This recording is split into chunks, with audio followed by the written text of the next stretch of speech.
So you got a hot-headed young lady. I was down to fight. I know I don't look like I don't look like it. Don't listen. Don't push me. Okay.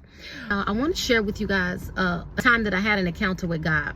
I'm gonna tell y'all this story, but just keep in mind that I was not always saved. So listen, my encounter with God, I knew at this moment, I heard God loud and clear, and two, that I was protected. So I was 6 months pregnant, and keep in mind, y'all, I was not always saved and sanctified. I was hot-headed.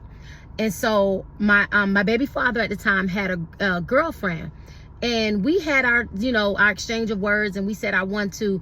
So that's where the beef started. And so one day, my friend girl, she saw this happen before it actually happened. She had a dream about it. She was like, girl, I saw you ride down the highway. You was speeding something or another. I can't remember the dream, y'all. Mind y'all, this happened in 2009. And I was 6 months pregnant. And this young lady had plotted my demise. I had an inkling about it, but I didn't trust it because of the source. So lo and behold, I was riding down the street, Martin Luther King Boulevard to be exact, in Broward. I think that was the intersection. I think it's 27. No, Broward and Martin Luther King Boulevard. Driving down the street, and it was a range where I was at a traffic light. My baby father girlfriend and her friend was following each other, and we get to the traffic light together. The young lady got out her car, came to my door. She said she said one or two words, maybe something to the extent of, I told you when I see you, or whatever. She had a bat in her hand. She bust my window. I can't remember if she spit at me or something or another. Follow me. I then, pregnant belly and all, looked at her, went in my trunk. I climbed over. I had a little SUV at the time. I climbed over in my trunk because I carried a bat. Again, y'all, don't judge me. I was hot-headed. I carried a bat with me, and I also had mace. And it wasn't a regular little mace. It was the like an extinguisher mace. Okay. So I went in the back and got my bat. She ran. No, I got out of the car. No, don't run. Come here. Okay. So I got out and I went to go get her. She ran around the car. So I went to whamming on the cars. Her friend car, her car. It didn't matter. So my baby father proceeded to take the bat. He's on the scene as well. I don't know how this was arranged, but I'm going to get to the part where I knew God had my back and I heard him clear. My baby father grabbed the bat from me. I go back to the car to get another weapon, which was the mace I mentioned. So I get and I hit, not thinking. When you upset, your mind black out. You don't think about anything. I hit in the car with the mace, and I end up macing myself. Mind you, I'm in the middle of the road. I can't see.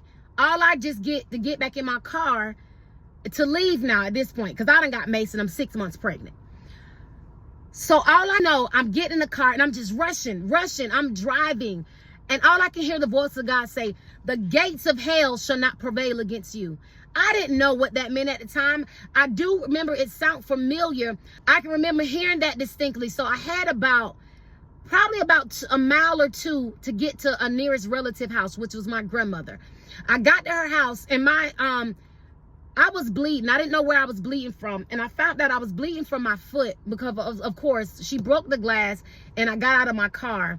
Y'all, that was something else. Okay. I do remember a young lady said she was plotting and planning. Like I told y'all, I had gotten an inkling about what was being said. She said she was going to put me in a hospital or in something. I was next, that I'm gonna go to jail or something. I think her goal was to lock me up, and then put me in a hospital. So that's why she attacked me and she went about it the way she did. And right in the midst of all that happened, she actually was on the phone with the police, making it look as if I started everything.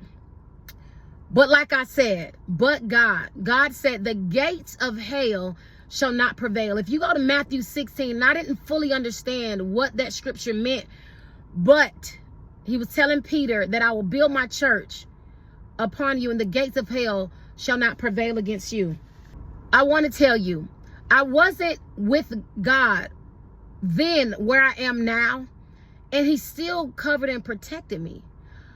I did not fully understand the call on my life or anything of that nature, but God said what he said, and he knew, and I'm so forever thankful. So I just wanted to share that testimony, the time that I encountered God and I understood that I heard him, one, and two, that he was protecting me.